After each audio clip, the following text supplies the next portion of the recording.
হে বন্ধুরা, good morning. আজকে বলবো না, আজকে বলবো শুভ সকাল। তো শরতের আকাশ বলছে যে পিতৃপক্ষের শেষ এবং দেবীপক্ষের সূচনা হয়েই গেল।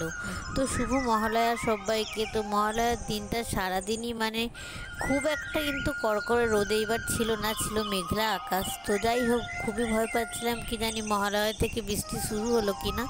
তো না, সারাদিনে বৃষ্টি তো হয়নি। তো ওয়েদারটা খুবই সুন্দর ছিল। আর আমি একটু সেদিনকে চলে গেছিলাম সদরঘাটে, সদরঘাটের পাশে যেখানে কাশফুলের বন আর কি হয় পুজোর সময়টা, তো সেখানে একটু দেখতে। তো মহালয়ার প্ল্যান বলতে বিশেষ কিছু তো নেই, কোনো বাড়ি থাকে না। তো দেখো, সেদিনকে আর কি একটু নেমন্তন্ন ছিল আমাদের বাড়ির, আমার বাপের বাড়ির পাশের বাড়িতে, একদম জেঠুদের বাড়িতে নেমন্তন্ন ছিল।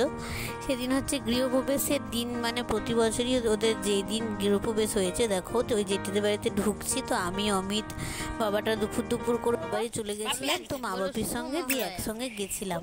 তো যাই হোক, পুজোর দিন গৃহপ্রবেশের দিনটা প্রতি বছরই ওই জেঠুদের বাড়িতে পুজো হয়। তো পুজোতে আর কি খাওয়া দাওয়া প্রতি বছরই, তো ওই জন্যই নিমন্ত্রণ। তো এখন যাচ্ছি। তো সবাইকে বলি সবার দুর্গাপুজো খুব ভালো কাটুক, সবাই খুব আনন্দ করো। তো কি জানি, এবার তো বলছে না কি পুজোতে প্রথম থেকেই বৃষ্টি হবে। তো জানি না, ঠিক আছে, আমরা তো বাঙালি, তো বৃষ্টি হোক যাই হোক, আশাবাদী এটা ভেবেই থাকবো যে দুর্গাপুজোয় খুব ঠাকুর দেখবো, খুব আনন্দ করব সবাই। তো দেখো, এই হচ্ছে জেঠুদের ঠাকুর ঘর। তো জেঠুরা হচ্ছে খুব মা তারার আর কি ভক্ত। তো জেঠুদের ওপরে উঠে তো অমিতকে আমি এদিক ওদিক একটু, ওই দেখো সোজাসুজি একদম আমাদের বাড়ি, তো দেখাচ্ছিলাম। তো তারপরে দেখো, খেতেও বসে পড়েছি। তো খাবার কি বলতো, ফুড ব্লগাররা হয়, তারা খাবার ভিডিও খুবই সুন্দরভাবে করতে পারে, এমনকি খুব সুন্দরভাবে নিজেরা খেতে খেতেও ভিডিওটা করে নেয়। তো আমি খুব একটা ফুড ব্লগার, খুব একটা বলতে কি, আমি তো আর ফুড ব্লগার নয়, তো খাবার ভিডিও খুব একটা করিও না। তো আজকে বসেছিলাম একসঙ্গে সবাই মিলে খেতে। আর কি বলো তো, নিজেদেরই তো ঘরের মধ্যে। তো আজকে দেখো, খাবার ভিডিও টুকটাক করেছি।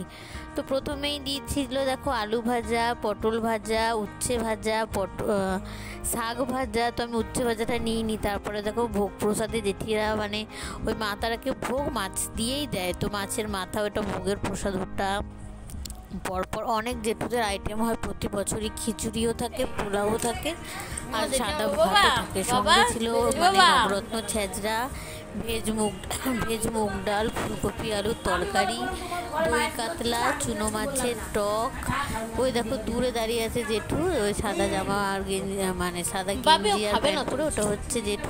ওই জেঠুদের বাড়িতেই এসেছি আর কি। তো একদমই আমাদের বাড়ির উল্টো দিকে, সোজাসুজি আমাদের বাড়ি আর কি। তো খাওয়া দাওয়া হয়ে গেছে। এবার দেখো, আস্তে আস্তে সবাই বাড়িও চলে যাচ্ছি। তো অমিতের সঙ্গে তারপরেই বেরিয়েছিলাম একটু সদরঘাটের উদ্দেশ্যে।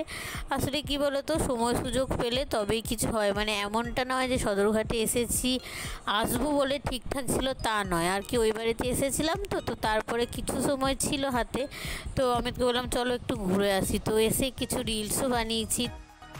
তো চলো, আজকের ভিডিওটা আর বেশি বাড়াবো না। সবাই খুব ভালো থেকো, সুস্থ থাকো। দেখা হচ্ছে আবার নতুন ভিডিওর সঙ্গে। আর একটা কথা, সবার পুজো খুব ভালো কাটুক।